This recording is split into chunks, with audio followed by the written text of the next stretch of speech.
ამ ვიდეოში მოგიყვები რა გზას გაივლი თუ მხედველობის კორექცია გადაწყვეტა. სანამ კონსულტაციაზე მოსვლას დაგეგმავ, დაახლოებით 10 დღით ადრე მოიხსენი კონტაქტური ლინზები. ატარე სათვალე და დღეში 60-ჯერ იწვეთე რაიმე დამატენიანებელი. კონსულტაციაზე ჩასაწერად დაუკავშირდი ასისტენტს ამ ნომერზე. იმისათვის რომ განვსაწყოთ, რამდენად შესაძლებელია შენი თვალისთვის მხედველობის კორექციის ჩატარება და გადავწყვიტოთ რა ტიპის კორექცია იქნება შენთვის ყველაზე შესაფერისი, ჩვენ ჩაგიტარებთ უამრავ კვლევას. პირველ რიგში განსაზღვრავთ ახლო მხედველობის, შორს მხედველობის ან ასტიგმატიზმის ხარისხს. შევამოწმებთ ხომ არ გაქვს ზარმაცი თვალი. შემდეგ შევისწავლით თვალის ზედაპირის აგებულებას, ჩაგიტარებთ რქოვანას, ტომოგრაფიას, ტოპოგრაფიას და აბერომეტრიას. ამ კვლევების საფუძველზე შევარჩევთ კორექციის ტიპს.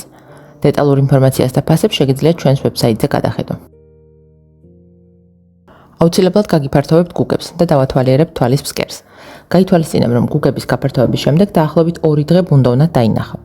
ეს ძალიან მნიშვნელოვანია, რადგან ახლო მხედველებში ძალიან ხშირია თვალის ფსკერზე გათხელებული უბნების არსებობა, რომლებსაც ლაზერის საშუალებით გამაგრება სჭირდება.